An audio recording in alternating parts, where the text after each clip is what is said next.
우리의 믿음은 다양한 시작의 계기를 가지고 있습니다.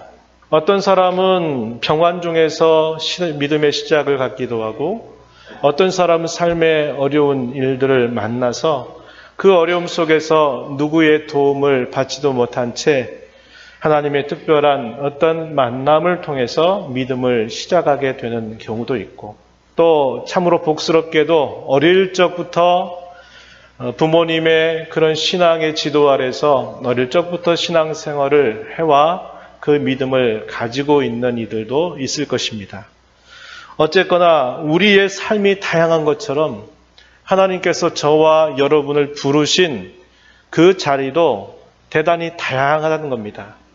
그래서 서로가 서로를 만나서 신앙에 대한 이야기들을 나누게 되면, 예를 들어 어떻게 당신은 이 신앙을 갖게 됐습니까? 라고 물을 때 모두가 다 할 수 있는 이야기거리들이 다 있다고 하는 것입니다.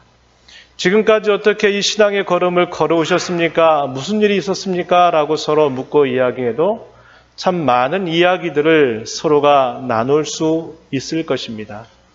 그만큼 우리가 섬기는 하나님은 우리의 삶의 다양함보다도 더 다양하고도 풍성한 은혜를 베풀어 주셔서 우리로 하여금 이 믿음의 걸음을 시작하게 하셨고, 이 믿음을 이제까지 걸어오게 해주셨다 하는 사실을 우리는 알게 되는 것입니다. 우리가 일단 믿음에 시작한 그 신앙의 계기, 믿음의 계기는 각자가 다 다를 것입니다. 그러나 우리가 일단 그 믿음의 걸음에 들어서게 되면 이 믿음은 이제 이 믿음을 가진 사람들이 함께 교회를 이루게 되고, 이 교회를 이루어서 함께 신앙의 걸음을 걸어가다 보면 우리가 가야 될 신앙의 길이 있고 신앙의 방향이 있고 또 신앙의 목표가 있다라는 것을 우리는 알게 되는 겁니다. 시작을 하게 된 계기는 다를지라도 우리가 일단 하나님의 교회에 속해서 한 성도를 이루게 되면 우리가 가야 되는, 우리 모두가 함께 가야 되는 그 신앙의 걸음이 있다라는 것을 성경은 우리에게 분명하게 가르쳐 주고 있습니다. 오늘 우리가 살펴보는 이 욥의 신앙은 우리가 하나님을 섬기게 돼서 그 믿음의 걸음을 걸어갈 때 우리가 어떻게 그 믿음을 걸어가야 될지 아주 좋은 모범을 잘 보여주는 인물이라고 말할 수 있습니다. 구약시대의 대표적인 의인 3명을 꼽으라. 사람마다 다 다를 것입니다. 그러나 성경은 우리에게 이렇게 가르쳐 줍니다. 에스겔 선지자를 통해서 우리가 소개받는 3명의 인물이 있습니다. 그 3명의 인물 가운데 이 욥이 있습니다. 그리고 이 욥보다 좀 더 앞서서 노아, 우리가 잘 알고 있는 노아가 있고, 또 후대에 다니엘이라고 하는 사람이 이 목록에 들어갑니다. 에스겔서 14장 14절 말씀에 보면 이런 말씀이 주어져요. 비록 노아, 다니엘, 욥 이 3사람이 거기에 있을지라도 그들은 자기의 공로로 자기의 생명만 건지리라. 나 주 여호와의 말이니라. 역시 14장 20절 조금 뒤로 가서 보면 비록 노아, 다니엘, 욥이 거기에 있을지라도 나의 삶을 두고 맹세하노니 그들도 자녀는 건지지 못하고 자기의 공로로 자기의 생명만 건지리라. 주 여호와의 말씀이니라. 이렇게 소개합니다. 그래서 노아, 다니엘, 욥 이 3사람을 대표적인 신앙의 의인으로 성경이 소개해주고 있다라는 겁니다. 욥이 과연 어떻게 이런 좋은 그런 신앙을 가지게 되었는지 참으로 생각할 때마다 놀랍기만 합니다. 욥이 과연 언제 인물인가 성경이 정확하게 말해주지 않고 있지만 그가 사용하고 있는 여러 표현들을 그리고 여러 가지 상황을 봤을 때 적어도 이 욥이 살고 있는 이 시대는 대단히 고대에 속한 시대다 이렇게 보고, 아브라함이라든지 이삭이나 야곱과 거의 동시대에 있었던 그런 인물로 이 욥을 추정합니다. 그는 동방 땅, 이스라엘 땅을 중심으로 해서 동쪽의 우스라고 하는 지역에 있었던 인물로 소개해주고 있고, 그는 동방의 우스 땅에 살았던 인물이라고 소개하는데요. 참으로 중요하고도 놀라운 건 뭐냐? 아브라함이나 이삭이나 야곱이 하나님과 함께 했던 그 거주했던 그 장소와 전혀 상관이 없는 그런 지역에 그가 살고 있었다라는 겁니다. 신앙의 어떤 모습이 나타날 수 없어 보이는 복음의 불모지와 같고 척박한 그 땅에서 아주 오래전에 아브라함과 거의 동시대에 그런 신앙의 훌륭한 사람, 욥이 있었다라고 하는 것은 굉장히 우리를 깜짝 놀라게 하는 겁니다. 이것은 하나님의 역사가 아닐 수 없는 거죠.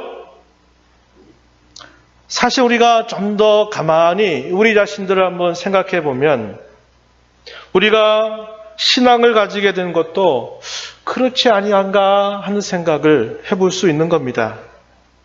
하나님께서 어떻게 나를 여기까지 이렇게 인도해 오셨는가 하는 것을 생각하면 참 그것도 하나님의 이런 역사, 하나님의 인도하심이 아니었다면 아마 시작할 수 없었고 걸을 수 없었던 그런 일들이 아니었는가, 우리는 그런 생각을 해보게 되는 것입니다.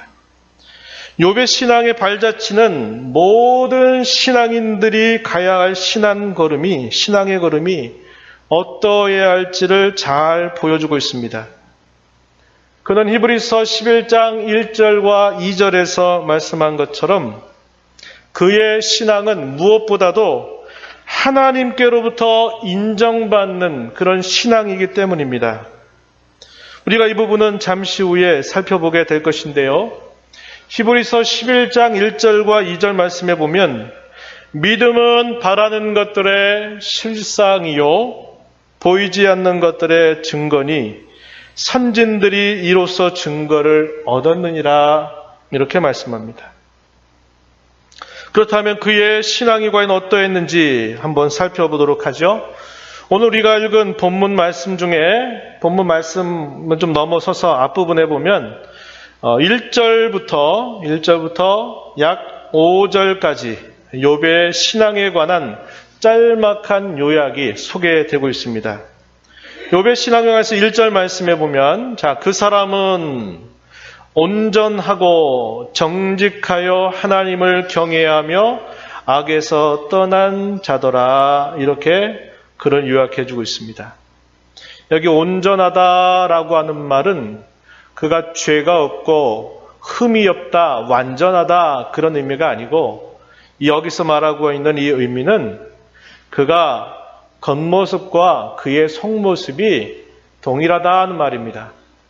하나다 이 말이죠. 그가 말하는 걸 보면 그의 행동이 어떠한 것이 틀림이 없고, 그가 행동하는 것을 보면 그의 마음이 어떠한 것인지를 그대로 틀림없이 볼 수 있는 그런 성품을 뜻한 겁니다. 그래서 예전에는 이 표현들을 두고 순전하다 이런 말로 번역을 했습니다. 그러니까 그 사람이 속에 품고 있는 생각과 그가 바깥으로 행동하는 것이 서로 다르거나 서로 위선적인 그런 모습이 아니라 그는 보는 그대로 그를 판단하면 맞다. 그가 행동하는 것 보면, 혹은 그가 말하는 것 보면, 그가 어떤 일들을 행하는 걸 보면 그 사람은 그 사람이야 라고 볼 수 있을 만큼 겉과 속이 아주 일치되고 이렇게 속임이 없고 숨김이 없는 그런 성품을 두고 여기 온전하다 이렇게 표현하는 말입니다. 역시 그것은 그 다음에 표현되고 있는 것처럼 정직한 모습으로 드러나는 거죠. 정직한 모습으로 드러나는 것을 우리가 볼 수 있겠고, 그의 신앙은 하나님을 경외하는 그런 모습이었는데 대단히 겸손한 그런 신앙 혹은 경건을 가지고 있는 모습으로 소개해주고 있습니다.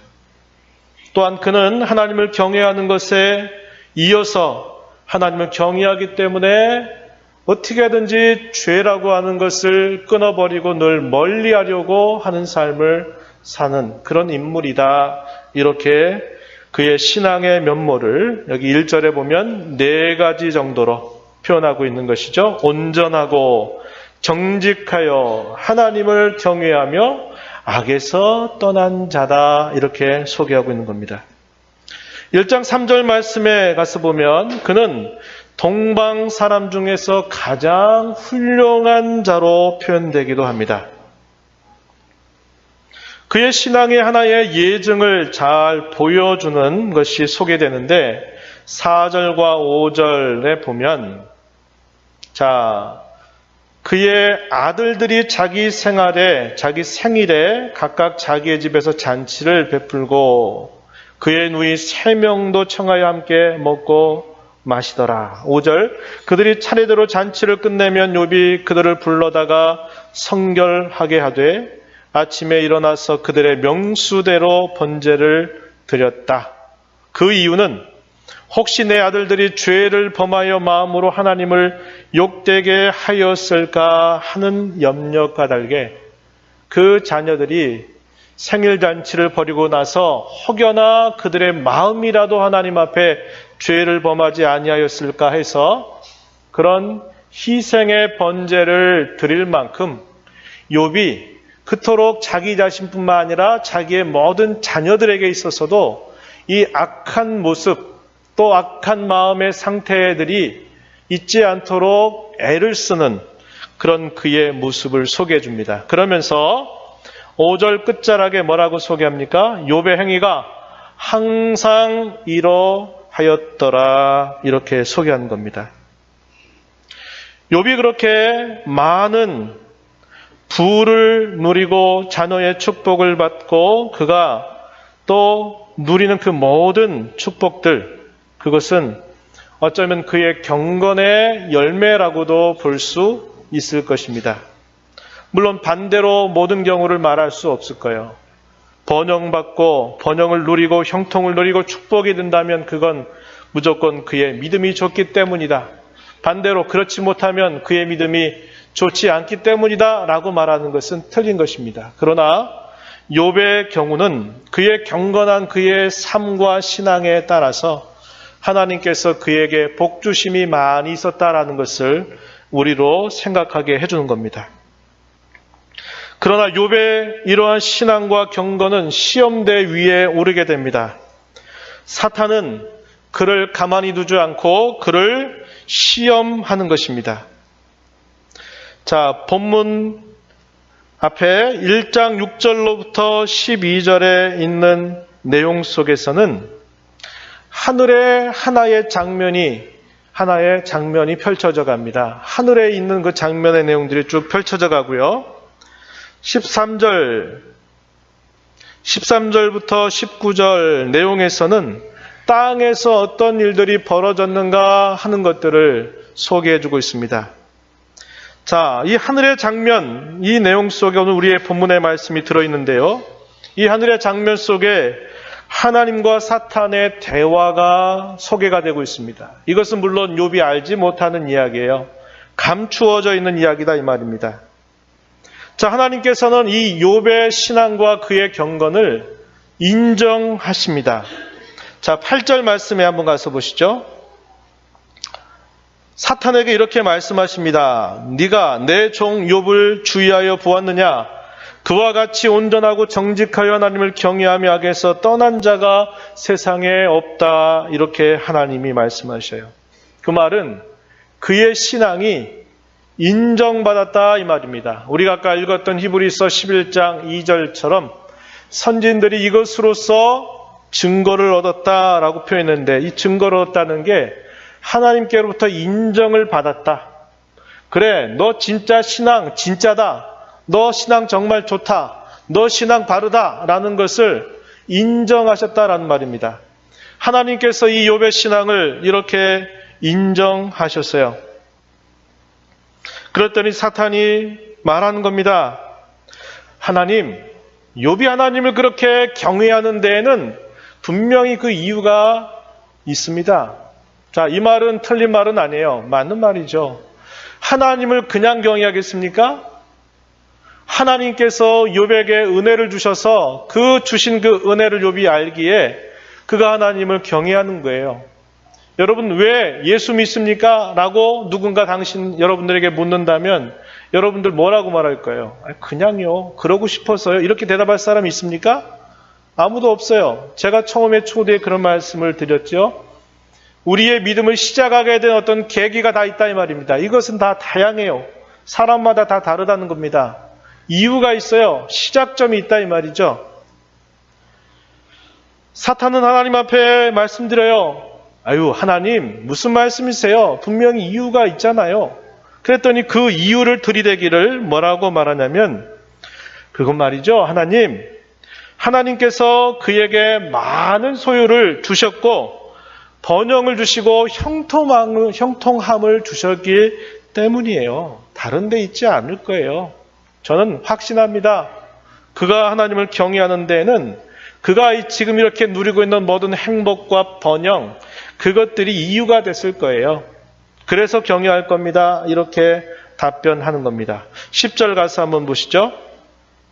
주께서 그와 그의 집과 그의 모든 소유물을 울타리로 두르심 때문이 아니니까 주께서 그의 손으로 하는 바를 복되게 하사 그의 소유물이 땅에 넘치게 하셨음이니이다. 그가 누리고 있는 번영, 형통, 그가 가지고 있는 그 소유를 하나님이 주셨기 때문에 그것 때문에 하나님을 경외하는 걸 겁니다. 다른 데 있지 않을 거예요. 라고 하나님께 사탄이 대답을 하는 거죠. 그러면서 사탄이 하나님께 이렇게 대담하게 제안을 합니다. 만약 하나님께서 지금 그가 가지고 있는 모든 소유, 그가 누리고 있는 모든 번영과 형통함을 거두어 가신다면 그는 단번에 돌아서서 오히려 하나님을 욕하게 될 것이 분명합니다. 그렇게 한번 해보시라고 하나님께 대답합니다. 제언을 하는 거죠.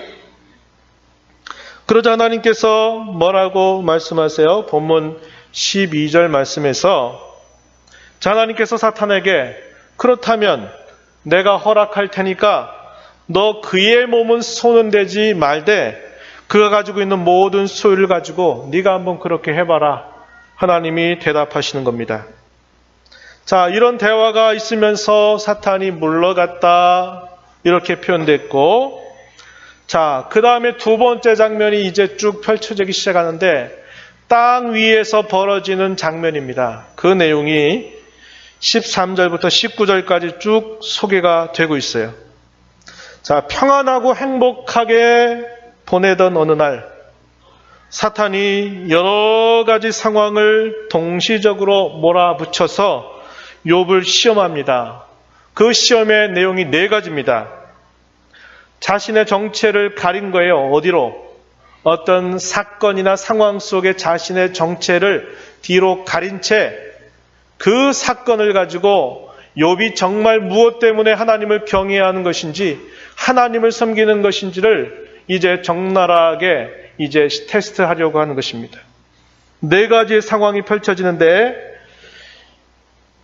2가지의 경우는 인위적으로 만들어지는 상황입니다. 사람과 사람 사이에 일어나는 일들을 사탄이 조종했어요. 2가지의 일들은 어쩌면 우발적으로 그야말로 뜻밖의 일어날 수 있는 자연적인 재해 같은 그런 상황을 통해서 욥을 강타하는 것입니다. 이것들은 욥에게 갑작스럽게 동시적으로 찾아오는 종들, 심부름꾼들, 사환들을 통해서 전해지는 슬픔의 비보를 통해서 알려지는 겁니다. 그 내용들이 소개가 되고 있는데, 자, 스바 사람들이 갑자기 습격을 해서 소와 나귀를 돌보고 있는 종들을 다 칼로 죽이고 그 소와 나귀를 빼앗아 갔는데 그 종들 가운데 한 명이 살아남아서 제가 이제 주인께 보고 드립니다. 이런 말이 들려져요. 자, 그 말이 끝나기가 무섭게 또 다른 한 종이 그에게 찾아와서 말합니다. 갑자기 하늘에서 하나님의 불이 내려오더니 양과 종들을 모두 불태워 버렸습니다. 라고 하는 비보를 전해 듣습니다. 하나님의 불이다 그랬는데 고대 세계에서 어떻게 보였을까요? 벼락이라든지 천둥이나 이런 것들이 갑자기 치면서 이 가축들이 있는 것을 다 불이 나게 되면서 아마도 다 타버리게 되는 아마 그런 상황이었을 것이다. 우리는 생각해 볼 수 있어요. 자, 이러한 비보가 또 떨어지자마자 또 다른 종이 와가지고 욥에게 이렇게 또 보고합니다. 갈대아 사람들이 습격을 했습니다. 그래서 이들이 세 대로 나누어서 공격을 해와가지고 자, 낙타를 돌보고 있는 모든 종들을 다 죽여버리고 당신의 낙타들을 다 빼앗아 가버렸습니다. 저만 가까스로 살아남아서 지금 주인에게 찾아와서 이렇게 보고드립니다. 이렇게 이야기하는 겁니다. 또 역시 거의 동시적으로 또 다른 사환, 심부름꾼이 와가지고 또 하나 이 욥에게 말하는 거예요. 거센 바람, 회오리 같은 그런 바람이 갑자기 내 집 모퉁이, 거기에는 7 아들과 3 딸이 함께 있는 그곳에 그 내 모퉁이를 회리바람이 갑자기 치더니 그 모퉁이가 무너지게 되면서 그 집 아래에 있던 모든 당신의 사랑하는 자녀들이 다 죽게 되었다고 하는 그런 보고를 받게 된 것입니다. 여기 표현 속에 계속적으로 반복되는 표현들이 등장합니다. 16절 한번 가서 보세요. 16절. 자, 첫 번째 비보가 들려집니다. 스바 사람들이 습격했다고 하는 비보가 다 아래지자마자 16절. 그가 아직 말하는 동안에 또 한 사람이 와서 아랬다. 17절 가서 보면 그가 아직 말하는 동안에 또 한 사람이 와서 아랬다. 이렇게 돼 있고 18절에서도 그가 아직 말하는 동안에 또 한 사람이 와서 아랜다. 이렇게 표현되어 있습니다. 그게 무슨 말입니까?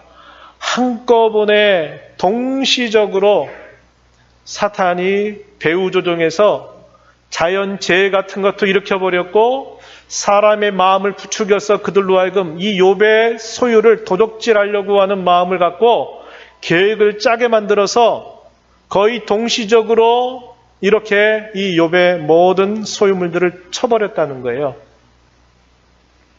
동시적으로 이러한 일이 발생했다는 것을 이야기합니다. 그 결과 욥은 어떻게 됐나요? 하루아침에 모든 소유를 다 잃어버리게 되었고 그가 자기 생명보다도 소중하게 여길 만한 사랑하는 자녀들이 그것으로 인하여 죽음을 당하게 돼서 상실에 극심한 그런 고통을 그가 겪게 되는 것입니다. 전혀 준비가 되지 않았어요. 이러한 일이 있을 것이다 라고 하는 어떤 하나의 예고도 그는 듣지 못했고 하루하루 행복하고 즐겁게 하루하루 보냈던 그 평탄했던 어느 날 갑자기 이러한 일들이 한꺼번에 다 일어나게 된 것입니다. 사탄은 뭘 노렸을까요? 그래, 네가 이런데도 네가 하나님을 경외하는 게 너 뭔지 한번 너 좀 보여줘봐. 네가 가지고 있는 그 신앙이라고 하는 실력이 뭔지 한번 보여줘봐. 이렇게 아주 자신만만하게 사탄은 아마 음흉한 우습을 가지고 그래, 너도 별 수 없어. 너도 분명히 별건 아니야. 너도 다 똑같을 거야. 네가 뭐 대수라고 이런 마음을 가지고 기다렸을 겁니다. 욥은 그런 상황 속에서 자신이 늘 경외했던 자기의 신앙을 증명해야만 되는 그 순간을 맞게 됐는데 그는 정신이 없는 겁니다. 정신 차리기가 힘든 그런 상황을 겪게 된 거죠. 욥은 고통을 슬퍼할 수밖에 없는 그런 아픔을 그는 느끼게 되는 것입니다. 하늘에서 허락된 일들이 땅에서 시행이 되고 있지만 욥은 그거에 대한 어떠한 소식이나 어떠한 영문을 알 수 없는 사이 끔찍한 참변을 맞게 된 것입니다. 그도 우리와 똑같은 인생이기에 그런 참변을 맞으면서 말할 수 없는 슬픔과 고통을 직면하게 됩니다. 20절 말씀 앞부분에 보니까 뭐라고 표현하냐면 일어나 겉옷을 찢고 머리털을 밀었다 이렇게 표현합니다. 상황 보고를 들으면서 어떻게 되었는지 살펴보려고 했을 것입니다. 첫 번째 심부름꾼이 와서 주인님 스바 사람들이 오더니 당신의 가축들을 빼앗아 가버리고 말았습니다. 그 말을 들었을 때 그는 어떤 마음이 가졌을까요? 일어나려고 해서 그 상황이 어떻게 되는지 한번 가보고 싶었을 거예요. 그런데 연이어서 또 다른 비보가 들려옵니다. 아뿔싸. 다시 그는 주저앉을 수밖에 없는 상황이었을 거예요. 다시 또 그 소식을 듣고 일어나려고 해서 그게 어떻게 된 것인가를 살펴보려고 하는데 또 다른 비보가 들려옵니다. 몇 번을 일어서려 했다가 주저앉고 일어서려 했다가 주저앉을 그런 상황이 반복됐을 것입니다. 다 듣고 난 다음에 그는 일어설 힘조차 없었을 것이에요. 그는 말할 수 없는 슬픔과 고통을 느낍니다. 가슴이 찢어지는 슬픔, 죽은 자녀들과 마치 하나가 된 그러한 슬픔을 그는 느낄 수밖에 없는 겁니다. 그래서 그는 어떻게 했습니까? 자기가 입고 있는 옷을 찢었다 그랬습니다. 자기의 가슴을 찢고 싶은 심정으로 가슴을 찢을 수 없어서 옷을 찢는 그런 슬픔을 표했고 죽어버린 그 자녀들과 하나가 되는 그런 마음, 나도 내 모든 것이 다 끝났다, 나도 죽은 자와 다름이 없다 하는 그런 심정을 갖고 애도를 표하기 위하여 그는 자기의 머리를 다 잘라버리는 그런 태도를 취하는 것입니다. 이것은 고대인들에게 참으로 큰 슬픔과 애도, 비탄을 표현할 때 했던 그런 보편적인 태도였다라는 것을 우리는 알게 되는 것입니다.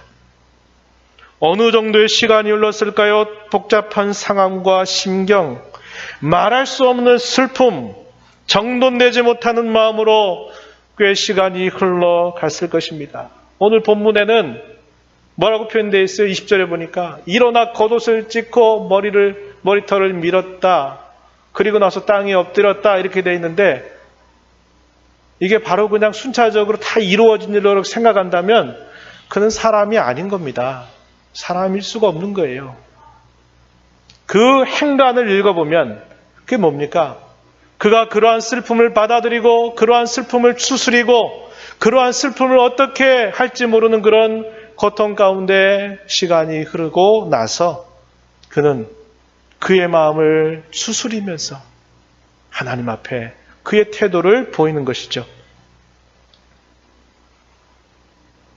고통 속에서 슬픔을 가라앉히고 하나씩 차분히 생각해 봅니다. 그러더니 땅에 엎드립니다. 그리고는 하나님 앞에 이렇게 고백합니다. 21절 내가 모태에서 알몸으로 나와 싸운즉 또한 알몸이 그리로 돌아가올지라 주신 이도 여호와시요 거두신 이도 여호와시오니 여호와 이름이 찬송을 받으실지니이다. 이렇게 하나님을 향해서 고백합니다. 이것은 고통 가운데 드릴 수 있는 최고의 예배입니다. 인생의 하나님 앞에 그가 말할 수 없는 고통과 참변 속에서 하나님 앞에 드릴 수 있는 최고의 경배, 최고의 예배라는 것이에요. 거기에서 기도하고 찬송하고 그렇게 할 수 있겠습니까? 아니요. 그런 슬픔을 가지고 사탄은 음흉한 웃음을 지으면서 너 그래, 너 한번 봐, 너도 어쩔 수 없잖아 하면서 그를 향해서 지금 조소의 미소를 띄우면서 너도 별 수 없어, 너도 하나님을 향해서 원망해야 돼, 네가 경외했던 것, 네가 하나님이 주셨던 것들 때문에 그런 거 아니야 하면서 기다렸을 것입니다. 그러나 욥은 겸손하게 자세를 낮추어서 하나님께서 주셨으니 하나님이 취하실 수도 있습니다. 제가 올 때 아무것도 가지고 온 것 없었는데 제가 떠날 때도 아무것도 가지고 갈 것이 없습니다.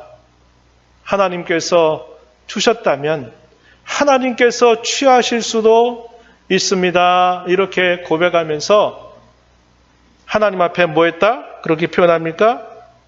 찬송을 받으시옵소서. 그가 하나님을 경외했던 이유는 하나님이 그에게 복을 더해 주셔서 그의 삶을 평탄 가운데 인도하셔서 누구나 다 심지어 사탄조차도 그렇게 얕잡아오고 비꼬았던 그에게 복을 더해 주신 것 때문에 하나님이 그가 하나님을 경외했던 것이 아니었음을 이 욥은 이 태도를 통해서 보여준 것입니다. 승리의 노래를 부르려고 기다렸던 사탄은 욥으로부터 결정타를 맞게 돼버렸어요. 욥은 하나님을 경외하는 이유가 자신의 소유나 번영, 형통에 있었던 것이 아니었음을 그는 그 극심한 고통, 모든 것을 다 빼앗겨버리는 그런 상실 속에서 그는 그렇게 고백하고 있는 것입니다.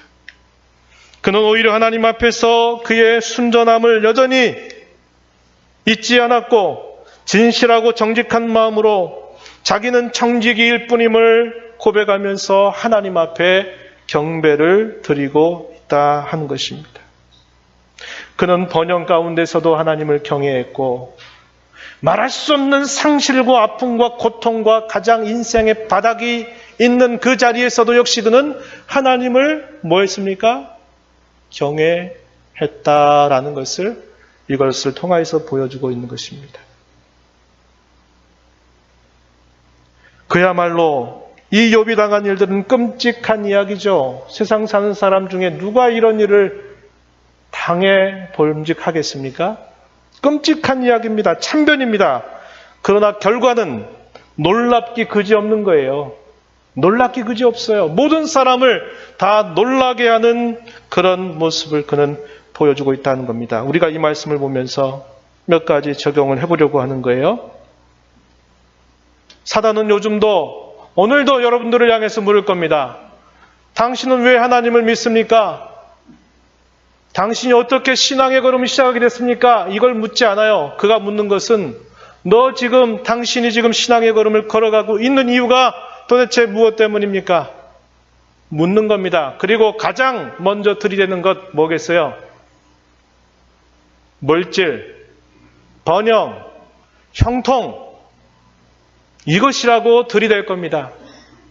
너 지금 네가 하나님을 섬기고 네가 신앙의 걸음 걸어간다고 하는 거 하나님이 너를 돌봐주니까 하나님께서 내게 복을 주셨으니까 또 하나님이 내게 무엇인가를 더 주실 것을 바라보면서 그런 거 아니냐고 여전히 오늘 우리에게도 동일하게 물어올 것입니다.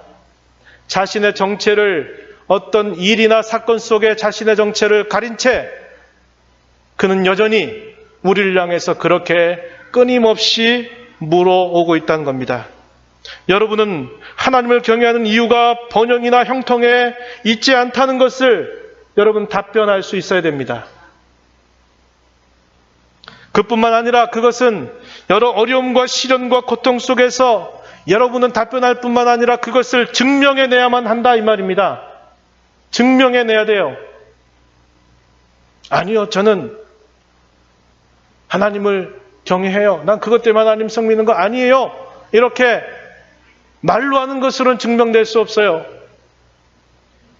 고통과 아픔 속에서 우리의 태도, 우리의 삶의 모습을 통해서 그것은 증명되어야만 한다는 거예요. 그게 증명되기까지는 너는 아직은 아니야. 너는 아직은 멀었어. 라고 우리를 향해서 조소의 웃음을 짓고 다가올 것입니다.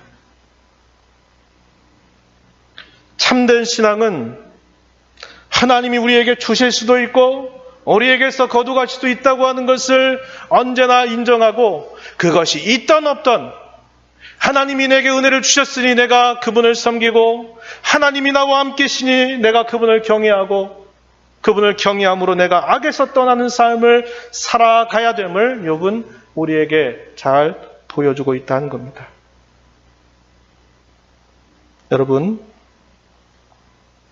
우리가 이 땅에 살면서 이거 있으면 다 산다고 생각해. 이거 있으면 오늘날 경제 문제도 해결되고 나라의 문제도 해결되고 정치 경제에서 일어나는 비리와 부정과 하는 것들도 다 이거 뭐예요? 그 밑에 이거 있어요. 구약의 만몬신, 물질신, 그것에 항상 그 밑둥이 있다 이 말입니다. 그래서 하나님은 우리가 지난주에도 마태복음의 6장의 말씀 읽었지만 하나님과 겸하여 돈을 섬길 수 없다. 재물을 겸하여 섬길 수 없다. 두 주인을 섬길 수 없다라고 말하는 거죠. 우리가 하나님을 붙잡으려면 우리의 물질과 우리의 모든 것들은 하나의 수단이요 하나의 청지기로서 우리가 맡은 것이라고 하는 것을 우리는 언제나 잊지 않아야 된다는 겁니다. 그래야만 우리의 신앙에 가는 걸음이 주님이 원하시는 방향을 따라 바르게 설정될 수 있음을 보여주고 있는 것입니다. 우리가 이 땅에서 하나님 우리에게 맡겨주신 것, 그분이 언제나 취해가실 것입니다. 우리에게 맡겨주신 것을 주님을 위해서 바르게 선용할 수 있는 것은 주님이 저와 여러분에게 주신 기회입니다. 건강이든 재물이든 우리의 생명이든 수명이든 우리에게 주신 재능이든 이런 것들은 다 우리에게 주신 기회라고 하는 거예요. 그 기회는 언제나 우리에게 있는 게 아닙니다. 지금 이 순간 우리에게 주어진 마지막 기회일 수가 있는 거죠. 그래서 저와 여러분의 신앙은 내가 하나님을 경외하는 것이 이런 삶의 여건이나 환경 때문에 좌우되는 그런 신앙이 되어서는 안 되고 그분이 내게 베풀어 주신 이 구원의 은혜, 늘 베풀어 주신 하나님의 변화없는 그 사랑, 그것이 우리의 신앙의 유일한 이유가 되어야만 한다는 것을 우리는 굳게 붙잡아야 합니다. 여러분들이 새해를 시작하면서 새해가 되면 가정의 계획을 세울 겁니다. 가정의 계획을 세우죠. 올해는 우리 자녀가 예를 들어 결혼을 해야 되는데 결혼하려면 이런 것들을 좀 준비해야 되겠다. 또 우리 아이가 또 학교를 지나게 되면 이번에 진학을 해야 되니까 이런 것들을 좀 준비를 하고 이런 면에서 절약을 해야 되겠다. 이런 계획을 세우게 되죠. 오늘은 광고 말씀드린 것처럼 저희 교회가 1년의 살림살이를 생각하면서 하나님 앞에 작정하는 그런 시간들을 갖는 겁니다. 그래야 주께서 주신 것들을 몸된 교회의 선한 일들을 위해서 사용할 수 있는 그런 근거가 마련되는 날입니다. 그래서 기도하면서 준비하자 여러 차례 그런 말씀을 드렸고 오늘 하나님께서 우리에게 또 한 해 동안 우리에게 주실 은혜를 우리가 신뢰하고 바라보면서 몸된 교회가 교회다운 일들을 하기 위해서 우리의 헌금을 작정하는 그런 시간들로 우리가 갖는 겁니다. 어떤 교회는 따로 이렇게 작정을 하지 않는 교회들도 있어요. 그러나 우리 교회는 전통적으로 늘 이렇게 계획을 세워서 이렇게 하면서 이것을 통해서 우리의 일련의 살림살이를 이렇게 가늠하는 그런 시간들로 해온 겁니다. 여러분들이 이 일에 참여할 때 하나님 앞에서 여러분의 믿음을 따라서 잘 참여해 주시기를 부탁을 드리겠습니다. 그래서 하나님을 경외하는 것이 다른 어떤 것 때문이 아니라 그분이 저와 여러분에게 베풀어 주신 구원의 은혜로 그런 것임을 언제나 우리의 신앙으로 밝히 드러내게 되기를 진심으로 바랍니다. 함께 기도하겠습니다. 하나님 아버지 감사합니다. 새해를 시작하면서 저희들에게 또 새로운 한 해를 기회로 허락하시고 그 기회를 통해서 하나님을 또 섬기는 저희들의 신앙의 걸음을 오늘도 말씀 앞에서 다시 한번 돌아보게 하심을 감사합니다. 아버지 하나님, 하나님을 경외하는데 이 세상 사람들이 그토록 바라고 기뻐하고 즐거워하는 것을 우리의 목표로 삼아서 하나님을 경외하는 척 그렇게 살아가지 않게 하시고 죄와 진토와 파멸로부터 저희들을 건져주시고 한량없는 긍휼과 자비로 영원한 나라의 시민권자가 되게 하신 하나님의 구원의 은혜에 늘 감사하면서 이 땅의 청지기로 저희들 하나님을 언제나 경배하는 자로 살아가는 저희들의 신앙의 걸음이 되도록 인도하여 주시옵소서. 예수님 귀하신 이름으로 기도합니다. 아멘.